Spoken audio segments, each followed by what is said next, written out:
मुझे रेस्टोरेंट पहुंचने के बाद क्या हुआ कुछ याद ही नहीं है। यानगोइंग ने तुम्हें घर पे छोड़ा। अरे वो तो टैक्सी वाला यहाँ तक आ ही नहीं रहा था, तो वो तुम्हें उठाकर यहाँ तक लेके आया। मेरे कपड़े किसने बदले? तुम्हारी मॉम ने चेंज किए, कुछ भी मत सोचो। हाँ ठीक है। उसे थैंक्स कहना भूलना मत। सीढ़ियाँ चढ़ के तुम्हें उठा के लाया और फिर तुम्हें बेड पर आराम से लिटाया। तुम्हें गोद में उठाकर सीढ़ियाँ चढ़ने का मतलब पता क्या होता है? उसकी कमर ही टूट गई और उसके हाथ तो यूं कांप रहे थे। सारा शरीर पसीने से तरबतर हो गया था। हाँ, मैंने उसके लिए चाय बनाई और उसे दी। उस बेचारे का हाथ ऐसे हो रहा था। ऐसे ही हिल रहे थे, ऐसे। बेचारा। देखो,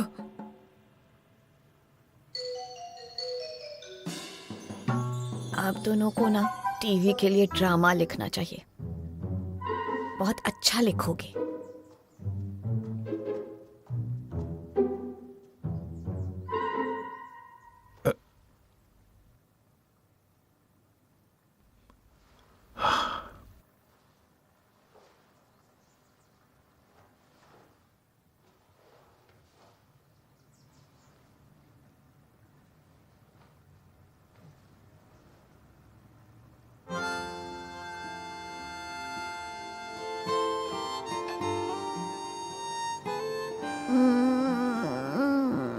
तुम्हारी खुशबू कितनी अच्छी है।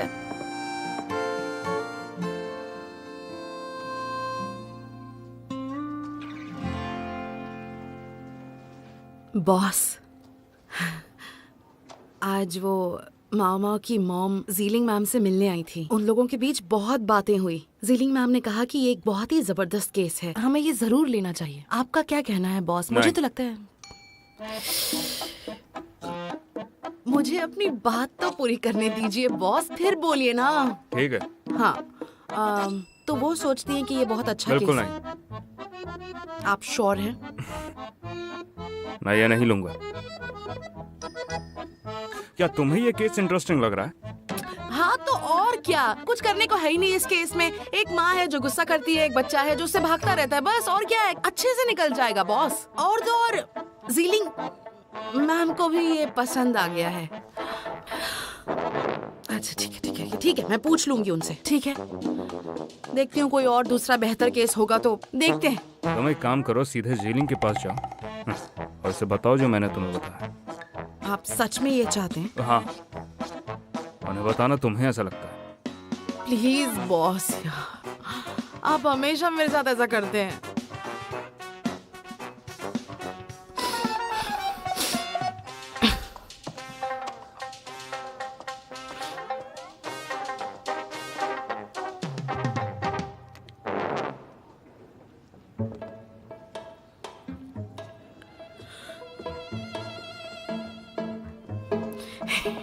गुड मॉर्निंग जीलिंग मैम, आप आज भी काम पर आई हैं?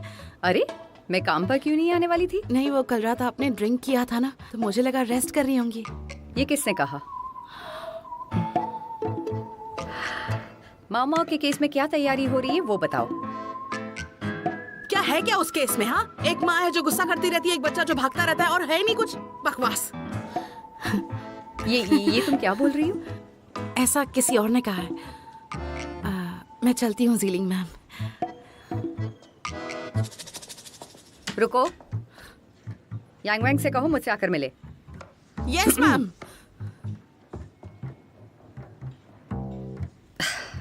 बकवास करता है। तुमने ड्रिलिंग टीम ढूंढी? जी सर, उनमें से काफ़ी गांगसू शिफ्ट हो चुके हैं, इसलिए मुझे बहुत कम लोग मिले वहाँ पे। लगता है माके ने भारी रकम दी है शिफ्ट होने के लिए। उन्होंने पैसा खर्च भी कर लिया होगा। जी, वो तो मुझसे भी पैसे मांग रहे थे इन्फॉर्मेशन देने के बदले। और उन्हें हमारे अगेंस्ट नहीं जाना था और ना ही माके के अगेंस्ट, इसलिए उन्हें थोड़ी सी ड्रिलिंग करनी पड़ी। लेकिन उन्होंने मुझे ड्रिलिंग साइट के बारे में कुछ भी नहीं बताया सर। मतलब अभी कुछ नहीं कर सकते? बिल्कुल सर, गांव वाले पूरी कोशिश कर रहे हैं कि किसी भी बाहर वाले को उस जगह के बारे में ना पता चले, इसलिए ये काम मुश्किल होगा। सच बात क्या है पता है? अगर हमारे पास कोई विटनेस होता तब शायद अथॉरिटीज वहां पर किसी को इन्वेस्टिगेशन के लिए भेजती। अब तक ऐसा नहीं किया क्योंकि माके की इज्जत भी बची रहनी चाहिए और वो कोई रास्ता निकाल सके। अगर हमने रिपोर्ट कर दी तो फैक्ट्री बंद कर दी जाएगी और वहां के लोगों को वहां से हटा दिया जाएगा और गांव वाले हमसे और नफरत करने लगेंगे।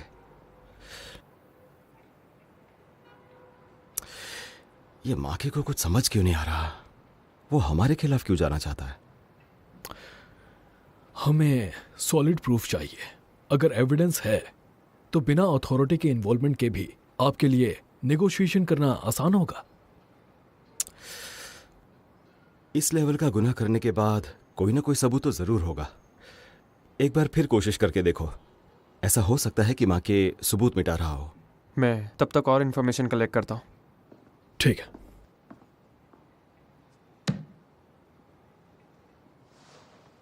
उनके पास जो है वो कोई किला तो नहीं है। कुछ गांव वाले भी हैं जो माके से खुश नहीं हैं और हमारे साथ कोऑपरेट करना चाहते हैं, लेकिन अगर लेटर्स ऑफ इंटेंट साइन हो गई तो हमें फंडिंग की बहुत समस्या होने वाली है।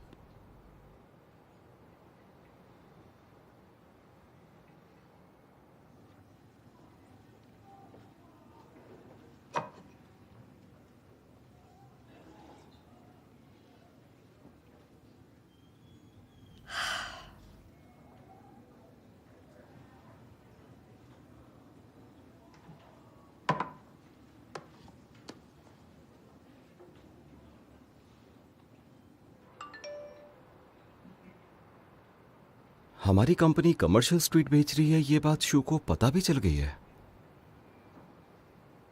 ये कैसे हुआ? हमने ये बात तो बाहर बताई भी नहीं है। हमारी इज्जत गिराने के लिए लोग कितना बेकरार हो रहे हैं। हमारे हर कदम पर उनका ध्यान रहता है। मुझे लगता है शू की भी कोई प्रॉपर्टी साउथ वेस्ट में होनी चाहिए और शायद इसीलिए वो इंटरेस्ट ले रहा है। वैसे पता चलने से भी कुछ नहीं होगा, बस हमें वो देखना है कि वो हम पर न चढ़ बैठे। अगर वो खरीदने आता है तो उसे रोके रखना। ठीक है।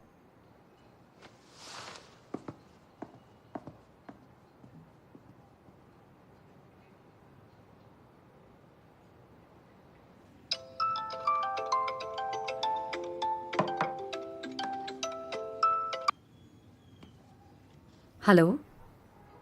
तुम शू से मिलने गई थी? काम की बात थी तो मिलना पड़ा, लेकिन तुम अपनी फिक्र करो, मेरी नहीं।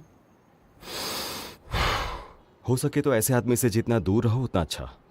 जानता हूं यांग के शो को स्पॉन्सरशिप की जरूरत है, लेकिन मेरे भी कनेक्शंस है, तुम जानती हो। जब हमने शादी की थी तभी तय किया था कि एक दूसरे के काम में इंटरफेयर नहीं करेंगे। अब जब डिवोर्स हो गया है तब जाकर तुम इंटरफेयर करना चाहते हो। मिस्टर शू काफ़ी टाइम से हमारे स्पॉन्सर रहे हैं। मैं जानती हूँ वो कैसे हैं, तुम चिंता मत करो। फिक्र करने के लिए थैंक यू।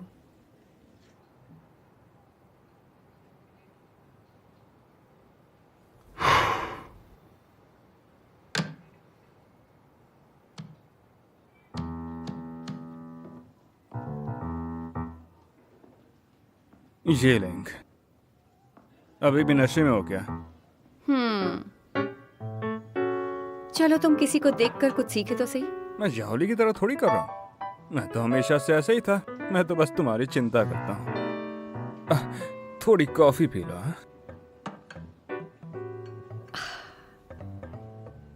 ध्यान से, थोड़ी गर्म है।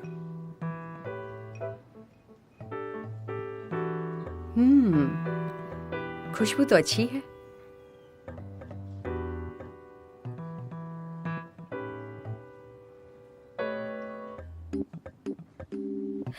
लेकिन कॉफी बीन्स कुछ खास नहीं। वो क्या है ना कि मैंने फैंसी बीन इस्तेमाल नहीं की। ये बीन्स तो मैंने खुद ही उगाई थी।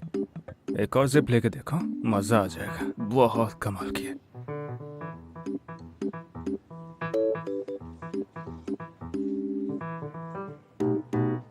स्पेशल तो है। अच्छा तो ये लो, बस थोड़ा सा फ्रूट खा लो, ये तुम्हारे लिए अच्छा रहता है। मैंने तुम्हारे फ्रूट्स खाए हैं। हर बार जब मैं पीने जाती हूँ तुम्हारे लिए ही होता है। कल तुम हीरो बनना चाहते थे, उस चक्कर में अपने सुपरवाइजर को वहीं अकेला छोड़ दिया, याद है? हाँ सही कहा, पता है, जब मैं घर पहुंचा तो मुझे बहुत ही ज्यादा गुस्सा आया था। मुझे इतना ज्यादा पछतावा हो रहा था, मैं तुम्हें क्या बताऊं। मुझे अपने सुपरवाइजर को ऐसे अकेला मेरे लिए दारू पीते नहीं छोड़ना चाहिए। मैंने तुम्हें इतने कॉल किए लेकिन तुमने कोई कॉल उठाया नहीं। मुझे लगा कि शायद तुम पूरी रात सोई नहीं हो। हाँ, यकीनन नींद नहीं आई होगी तुम्हें, पर ऐसा मेरी वजह से था या किसी और के? हाँ बिल्कुल ऐसे ही था, तुम तो सब जानती हो।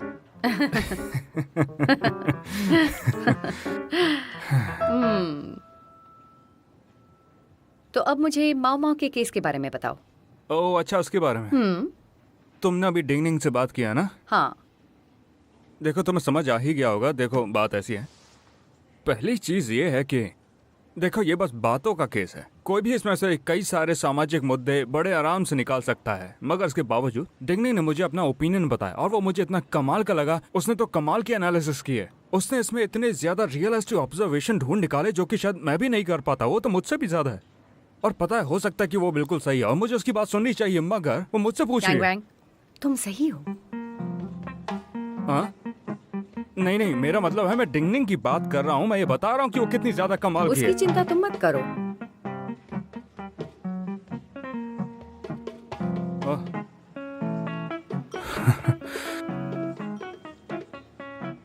बताओ क्या होता अगर मैं इस तरीके से तुम ये सोचता कर तो। सकते हो, मुझे भरोसा है।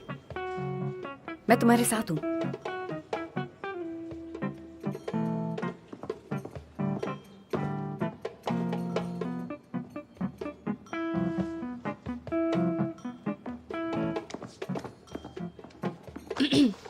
बॉस, बता सकते हैं कि हमें कब निकलना है?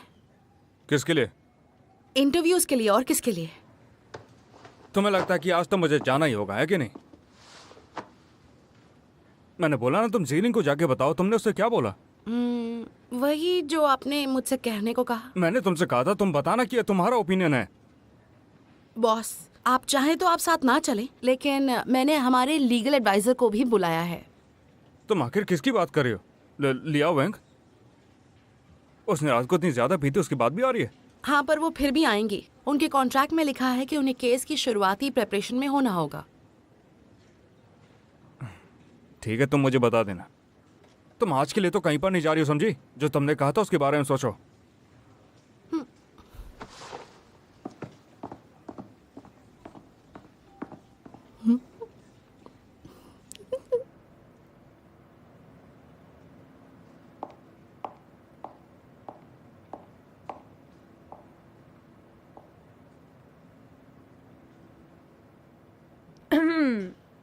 हाय एमी, कैसे हो? एक सवाल पूछना था। तुम मेकअप एक्सपर्ट हो ना? तुम सही इंसान से पूछ रही हो। मेकअप में मैं एक्सपर्ट तो हूँ, इसीलिए सोच रही थी अपना ऑनलाइन एक प्लेटफॉर्म खोल दूँ मैं। मैं ना एक खुशबू ढूंढ रही हूँ, जैसे स्प्रिंग की कोई खुशबू हो जिसमें फूलों की मिठास भी हो। ऐसी कोई खुशबू है? अगर ऐसा कोई परफ्यूम है तो मेरे लिए भी लाना। ओके? फ्लोरल है क्या? नहीं, लड़के फ्लोरल परफ्यूम तो नहीं इस्तेमाल करेंगे। एक लड़का? हाँ, और उसी के लिए परफ्यूम? अब समझ आ रहा है मुझे। क्या समझ में आ रहा है? देखो ले आओ, इंसानों का खुशबू से नाता कई सारी चीजों पर डिपेंड करता है। जैसे कि कई बार इमोशंस पे डिपेंड करता है। मतलब अगर तुम्हें कोई पसंद हो तो उसकी खुशबू हमें ऑटोमेटिकली पसंद आने लगती है। तो क्या मैं ये समझूं कि तुम प्यार में हो?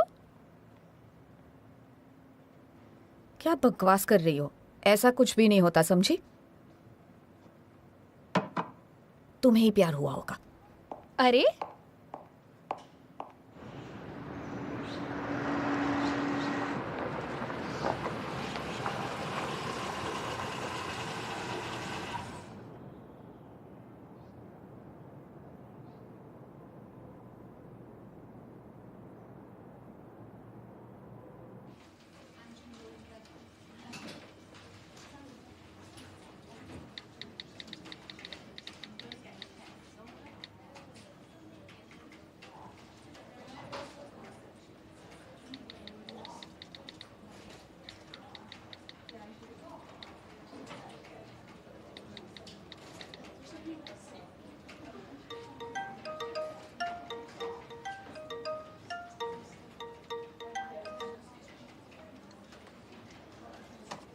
हेलो, बोलो। क्या तुम अब ठीक हो? हाँ, मैं बेहतर हूँ। हाँ, कल जो तुमने हेल्प की उसके लिए थैंक यू। कोई भी होता तो यही करता। और कुछ कहना था क्या? आज तो तुम्हें डिंगनिंग के साथ में इंटरव्यूज़ के लिए जाना था ना। मेरी कार अभी फ्री है, तुम चाहो तो मैं आ सकता हूँ, तुम्हें वहाँ से पिकअप कर लूँगा। डिंगडिंग के साथ इंटरव्यू से मिलना? मुझे तो ऐसा कुछ नहीं पता।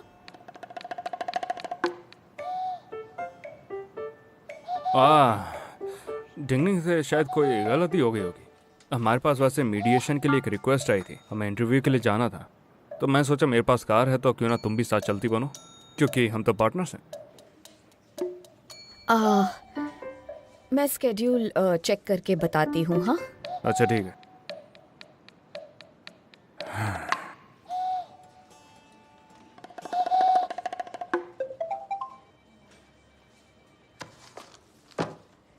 अच्छा सुनो ना, मैं जानता हूँ कल रात तुम्हें हैंगओवर हुआ होगा, इसीलिए दिल से सॉरी बोलता हूँ। लेकिन मुझे नहीं लगा था कि दहाई तुम्हारे साथ कुछ ऐसा भी करेगा। लेकिन तुम्हारे जाने के बाद मैंने उसे सच में बहुत डांटा, गधा कहीं का। बोल रहा था मुझसे गलती हो गई, ऐसा नहीं करूँगा। लेकिन मैंने भी उसे कह दिया, मैं तेरे मुंह से एक शब्द नहीं सुनूंगा और इतनी आसानी से नहीं छोड़ूंगा तुझे।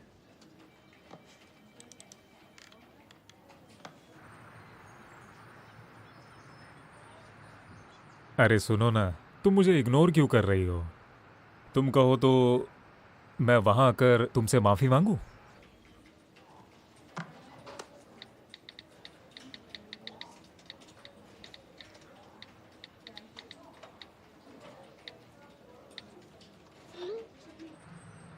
अरे रे, कोई बात नहीं, मैं तुम्हारा नीचे स्टेयरकेस पर वेट करता हूँ।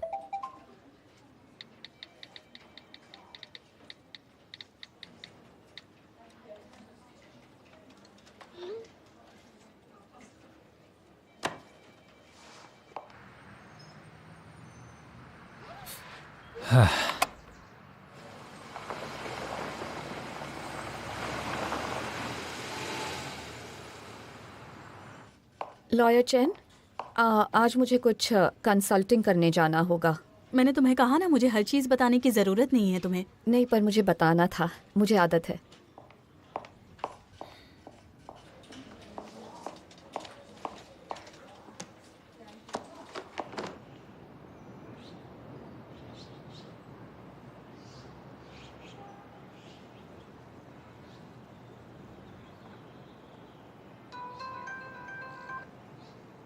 क्या हुआ? मैंने अपना स्केड्यूल चेक कर लिया है, मैं आज बिल्कुल अवेलेबल हूँ। तो हाँ ठीक है, मैं बस अभी वहीं पे आ ही रहा था, थोड़ी दूर ही था।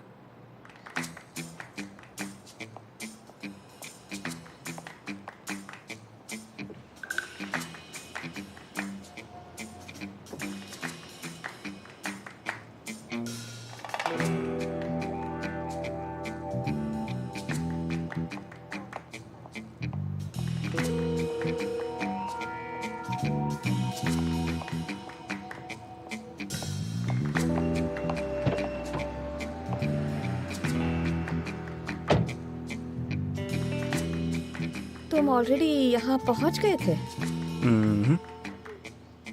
देखो, मैं नहीं चाहता था कि तुम जल्दबाजी में हो, ठीक है? आराम से। काफी थॉटफुल हो।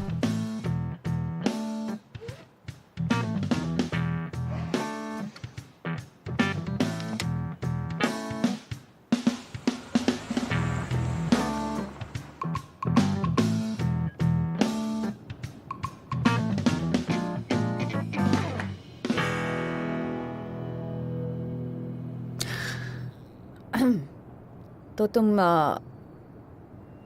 वहाँ कब पहुँचे? वो जब तुम एलिवेटर से निकली थी बस तब। केस के बारे में बताओ मुझे कुछ। एक 9 साल का लड़का है, वो प्राइमरी के 3rd ग्रेड में है फिलहाल। वो मेरे पास आया और मुझसे कहा कि उसकी मॉम और उसके बीच में मीडिएट करूं। हमें इसमें लॉ लाने की क्या ज़रूरत है? मैं कोई एक्सपर्ट नहीं हूँ। मैं कोई एक्सपर्ट थोड़ी हूँ, इसलिए तो तुम्हें बुलाया। मुझे नहीं लगता है। मुझे तो ये लगता है, मगर ये कॉन्ट्रैक्ट में लिखा हुआ है तो मैं इसमें हिस्सा लेना ही पड़ेगा। हाँ ठीक है।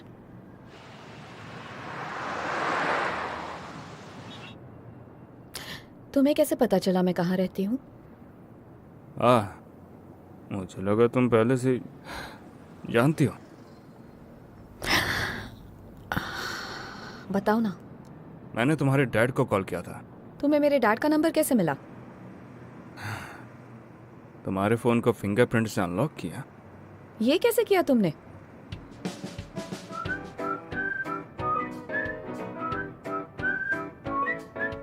ओह,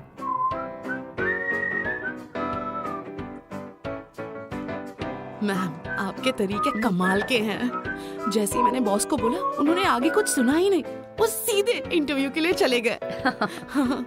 हाँ, लेकिन मुझे ना डर लग रहा है, उन्हें झूठ बोलने के लिए वो मुझसे नाराज हो गए तो। वो ऐसा क्यों करेगा? बल्कि वो तो आकर मुझे थैंक यू कहेगा। हाँ, ये तो मैंने सोचा ही नहीं। डिंग, क्या तुम चाहती हो कि वो बस जिंदगी में अकेला रह जाए? नहीं ना?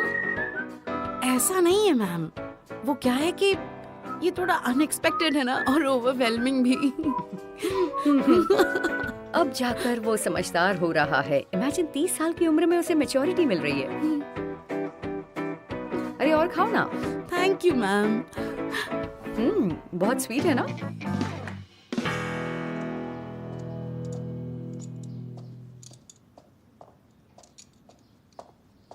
Hello boss. क्यों आई हो? अरे यहाँ नहीं तो मैं और कहाँ जाऊंगी? किसी ने मुझसे यहां आकर कहा कि मैं तुम्हें बख्श दूं, इसीलिए किंग तुम्हें जहां जाना है जा सकती हो। मेरा दरवाजा खुला है, जब मन करे तब जा सकती हो। खुद के लिए किसी दूसरे को भेजने की जरूरत नहीं है। यांगोंग की बात कर रहे हो? क्या बात है, एक सेलिब्रिटी है जो तुम्हारी मदद कर रहा है। फिर तो ये जगह तुम्हारे लिए नहीं है। बेहतर होगा तुम चले जाओ और उससे कहना कि कोई अच्छी जॉब दिला दे।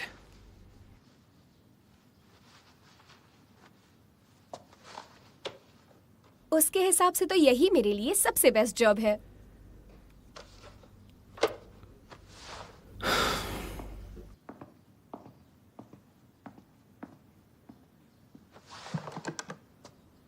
मैंने तुमसे ये बात छिपाई क्योंकि तुम्हें ये पसंद नहीं आता कि मैं यहाँ किसी की पहचान से आई हूँ।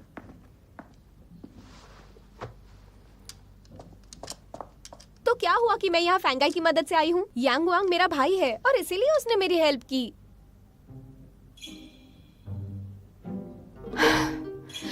ठीक है, अगर तुम मुझे जॉब से निकालना चाहो क्योंकि मैंने ये बात छिपाई, पर मुझे ये जॉब सच में बहुत पसंद है। मैं सच कह रही हूँ।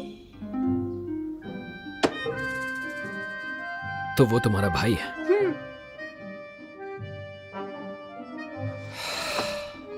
तो उसे लगता है कि तुम जहन्नुम में काम कर रही हो और तभी वो मुझे लेक्चर देने यहाँ आया था। ये तुम क्या कह रहे हो? सच में वो यहाँ आया था? वो छोड़ो, वो टूल बॉक्स वहां रखा है, मुझे दे दो। ओके।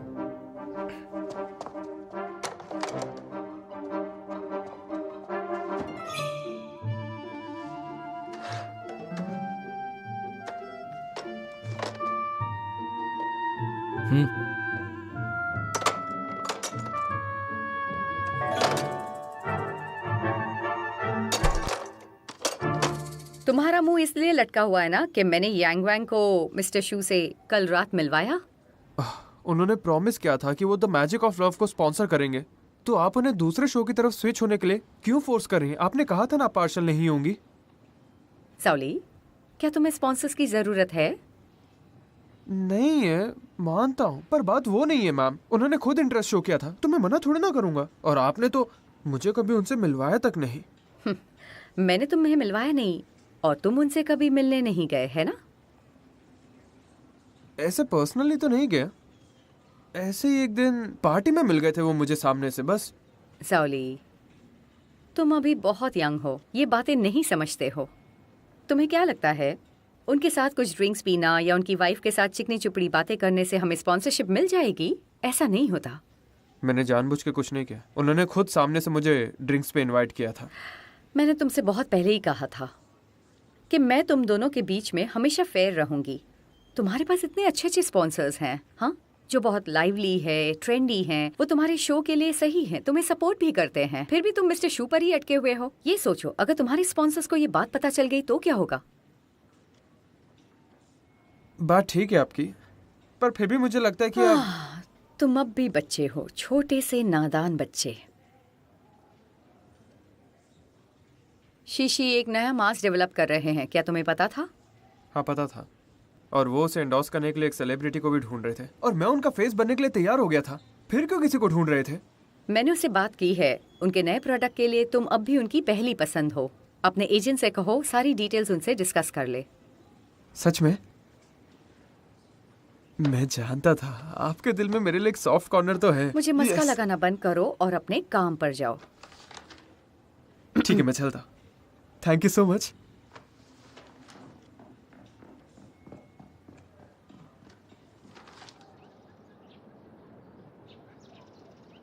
करना क्या है? हाँ, अगर तुम्हें नहीं पता कि वहाँ पर क्या बोलना है तो तुम कुछ मत बोलना, मैं देख लूँगा सब कुछ। तुम बस सुनती रहना और चिंता मत करो, मैं देख लूँगा। चलो चलते हैं। मैं क्यों चिंता करूंगी? मिसेस जाई, आ रही हूँ। हेलो, आपका बुलाने का शुक्रिया। अंदर आ हाँ। जाइए। मुझे लगा नहीं था कि आप लोग आएंगे। अच्छा ऐसा है, परेशानी के लिए माफ़ी चाहता हूँ। तो लॉयर लियाओ भी मेरे साथ में आई है, तो मैं आपको इससे मिलाता हूँ। तो हम मीडिएशन की डिटेल्स आपके बेटे से और आपसे डिस्कस करना चाहेंगे, ठीक है? बैठिए। क्या मैं उन फोटोज़ को देख लूँ? जी देखिए। आपका शुक्रिया। मैंने कब कहा था? हाँ, आप लोग मुझे कन्विंस करने के लिए यहाँ तक आए ताकि लोगों के सामने मेरा मजाक बने। ऐसा कुछ नहीं मिसेस जाई, हमारे शो पर आने की वजह से ऐसा हो सकता है कि आप और आपके बेटे के बीच में जो गलतफहमियां वो दूर हो जाएं। गलतफहमी? जब मामू 1 साल का था, उसका ध्यान रखने के लिए मैंने अपनी जॉब तक छोड़ी। मैंने सारा वक्त उसकी देखभाल में बिता दिया, अपनी लाइफ उसके हिसाब से सेट कर ली। मैंने उसे लिखना पढ़ना सब सिखाया। आपको क्या लगता है हम एक दूसरे से बात नहीं करते? हम जानते हैं आपने अपने बेटे के लिए बहुत कुर्बानियाँ दी होंगी। हम बस आपकी मदद करना चाहते हैं और कुछ नहीं। यही एक तरीका है मैं सबके सामने अपने बेटे से माफ़ी मांगूं? मुझे नहीं लगता है ये सही है। सही कहा मिसेस जाई। क्या मैं आपका बाथरूम इस्तेमाल कर सकता हूँ? वहाँ पर है। बहुत बहुत शुक्रिया।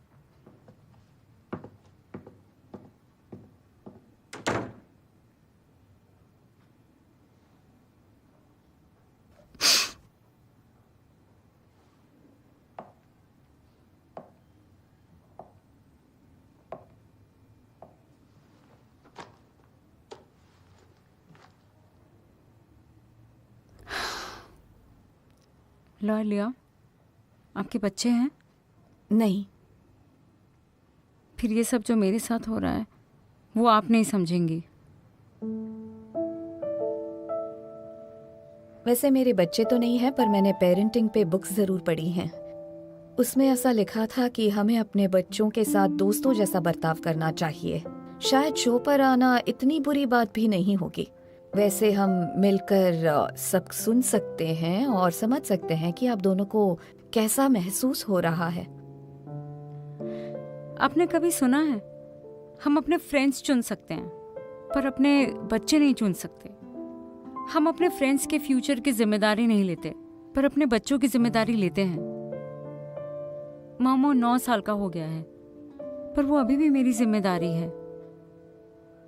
अगर मैं उससे पब्लिक में माफी मांग लेती हूँ तो क्या जो वो कहेगा वो मुझे करना पड़ेगा? ऐसा करने से वो क्या सीखेगा? लॉयर ले आओ, जब तुम्हारे बच्चे हो जाएंगे ना तब तुम्हें मेरी तकलीफ समझ आएगी।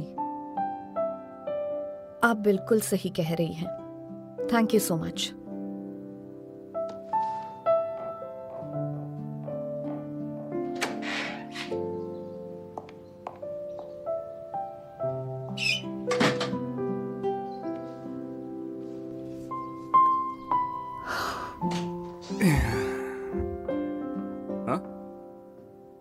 चली गई क्या?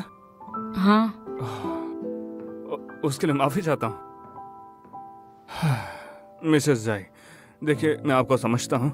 मेरी एक फीमेल दोस्त भी है जिसने अपना बहुत ज़बरदस्त करियर बस ऐसे ही छोड़ दिया, वो भी अपने बच्चों के लिए। अब वो बच्चों का ही ध्यान रखती है। तो देखिए, मैं समझता हूँ कि आप काफ़ी ज़्यादा स्ट्रेस में हैं, और मैं ये भी समझता हूँ जो कि आपने सेक्रीफाइस अपने परिवार के लिए दिया, ये सच में हर कोई नहीं कर सकता। देखिए, मुझे नहीं पता लॉयर लिया ने आपसे क्या कहा, लेकिन मैं सच में उसकी तरफ से आपसे माफ़ी मांगता हूँ। मुझे माफ़ कर दीजिए। प्रॉब्लम यह है कि उससे उतना ज़्यादा एक्सपीरियंस नहीं है अभी। देखिए, हमारे शो का एक ही मकसद है, मीडिएशन। चाहे आप कैमरे पर हो या फिर प्राइवेट में, उससे कोई फ़र्क नहीं पड़ता। वो सब तो आपकी मर्जी है कि आपको कैमरे पे आना है कि नहीं। ये तो सारा फॉर्म्स का खेल होता है और कुछ नहीं। कैसा हो अगर हम दोनों इस बारे में सोचें। अब देखिए, मैं आपका ज़्यादा टाइम नहीं लूँगा, मैं जल्दी टच में आऊँगा। ठीक है। टाइम देने का बहुत बहुत शुक्रिया।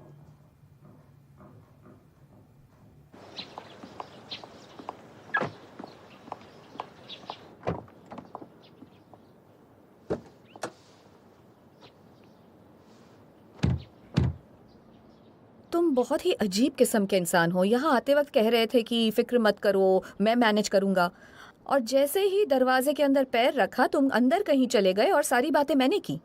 सिचुएशन बदल चुकी है। सिचुएशन बदलती है मतलब कैसे बदलती है? हाँ, क्या तुमने भी उनके डेस्क पे उस क्लास परमिट को नोटिस किया था? The certificates of merit in the cabinet. और वो वहाँ पर म्यूजिकल इंस्ट्रूमेंट्स, वहाँ पर सैक्सोफोन थे और वेट नोट भी था। मुझे बस लगा, अब कैसे बताऊँ, देखो जैसे कि मुझे लगा उंगली थोड़ी सी टेढ़ी करने की ज़रूरत है, तो मैंने स्ट्रेटजी बदल दी। ऐसी बात थी तो मुझे पहले से बताना था ना। तुम्हारी बात सही है, पर माओ माओ अभी भी एक माइनर है, समझ रहे हो? उसकी माँ उसकी गार्डियन है, और माँ ने अगर मना कर दिया तो वो खुद से इस शो पर नहीं आ पाएगा। तो मैं पहले ही बता देती हूँ कि ये आसान नहीं होगा। और क्या तुमने ध्यान दिया कि जब तुमने घर में एंटर किया तो थोड़ा अजीब सा फील हो रहा था, है ना? जैसे माहौल गड़बड़ाया हुआ है। वहाँ का फर्नीचर, वहाँ की लाइटें, और वो वजह जिसके लिए मैं उनके बाथरूम में चेक करने के लिए गया था, वो थी सफोकेशन।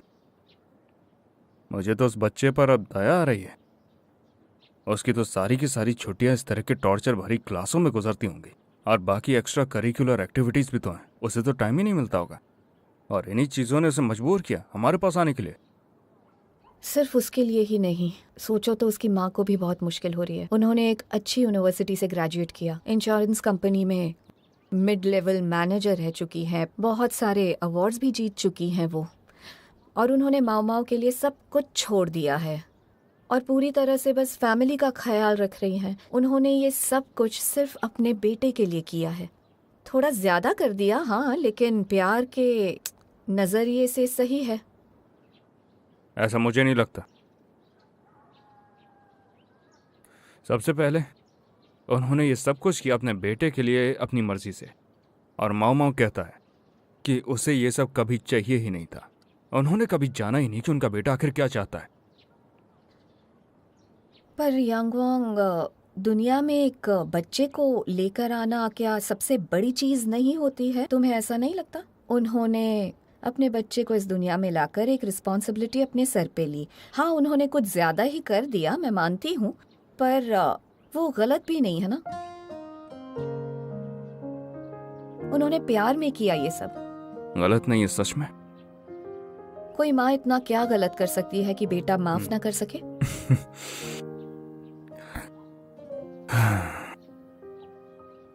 देखो, एक लॉयर के तौर पर तुम्हें लगता है कि सिर्फ अगर मॉम शब्द उसमें इस्तेमाल किया है तो वो सब कुछ हो गया। ये औरत सच में अपने बच्चे से प्यार करती होगी, बल्कि कुछ ज्यादा ही करती होगी, और इसीलिए तो उसने ये सब किया।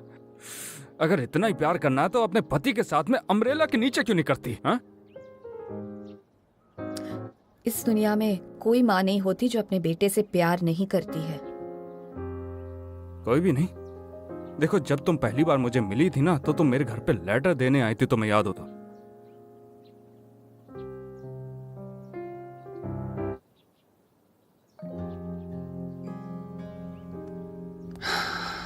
हम माओ माओ और उसकी माँ की बात कर रहे हैं यहाँ। अरे मैं भी तो उन्हीं के बारे में बात कर रहा हूँ। पर मैं और कुछ नहीं कह रही थी।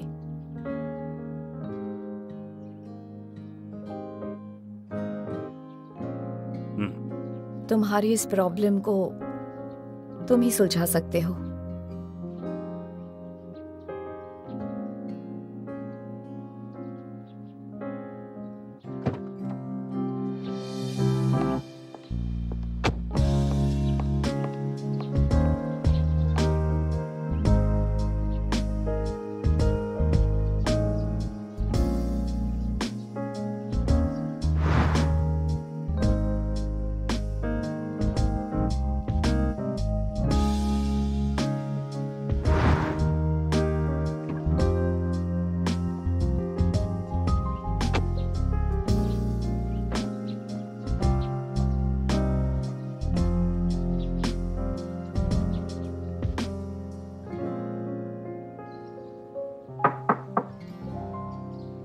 आ रही हूँ।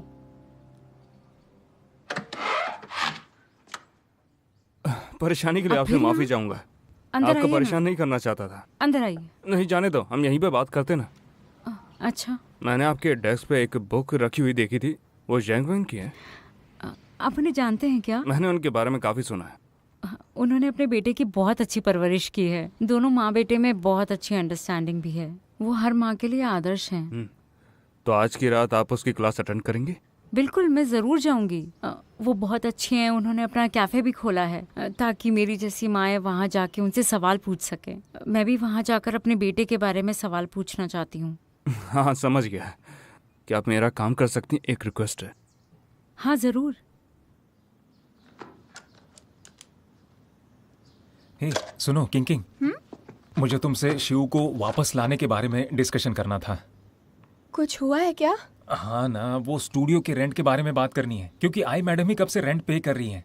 अब तो उन्होंने एग्रीमेंट भी चेंज करवा दिया है, इसलिए ओनर भी हर रोज कॉल करके रेंट मांग रहा है। बोलता है अगर नहीं दोगे तो यहाँ से भगा दूंगा। इसमें कौन सी बड़ी बात है, बॉस अपना रेंट खुद भर लेंगे। मैडम, पूरे 1 साल का रेंट भरना है हम लोगों को, पूरे 2 लाख रुपए। इतने पैसे? हाँ। ये कोई महल है क्या? और इतना रेंट पता नहीं कैसे भर पाएंगे। बॉस के पास इतने पैसे नहीं है क्या? उनके पास पैसे थे, लेकिन उन्होंने काम पर खर्च कर दिए। अब तो कोई सेविंग्स भी नहीं बची। साथ ही लाइट बिल है, पानी का खर्चा है, बाकी चीजें लानी पड़ती है, सैलरी मैनेज करनी पड़ती है। अब एक काम करो, तुम ही हिसाब लगाओ ना। हाँ, प्रॉब्लम तो यह है कि ऐसा भी नहीं है कि उन्हें कहीं ना कहीं से कमीशन मिल जाए। अब हम क्या करेंगे? हे किंग, आई मैम ने तुम्हें रेकमेंड किया था, तुम जाकर उन्हीं से पैसे मांग सकती हो। लेकिन मैं उन्हें पर्सनली नहीं जानती हूँ।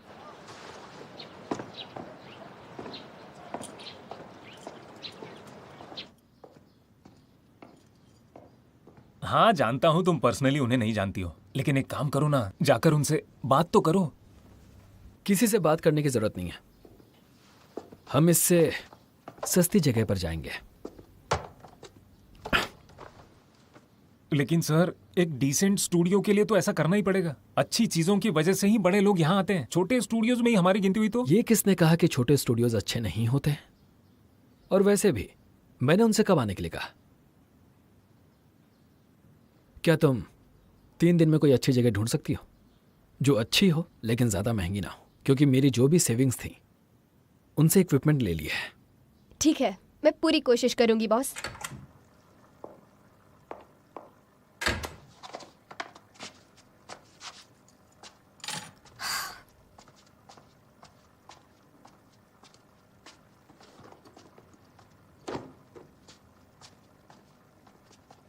पापा, हाँ, क्या बात है, जल्दी घर आ गई? तबीयत ठीक नहीं है क्या?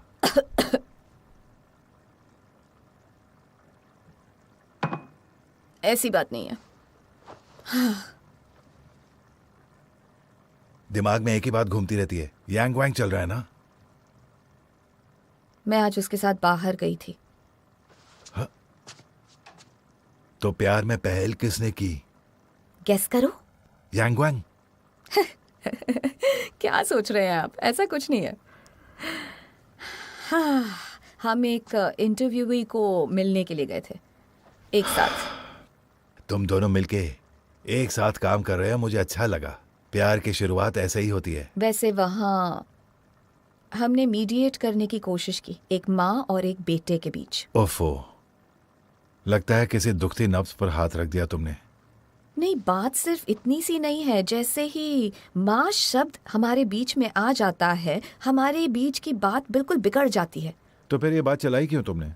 कभी ना कभी तो उसे इस चीज को फेस करना ही होगा ना, कितना भागेगा वो इससे। ये उसका प्रॉब्लम है, वही डिसाइड करेगा। ये बात उस पे छोड़ दो, वो कब करेगा और कैसे। बस इतना करो कि ये बात बार बार उसके सामने ऐसे लाया मत करो बेटा। हाँ, तुम्हारे डैड सही कह रहे हैं।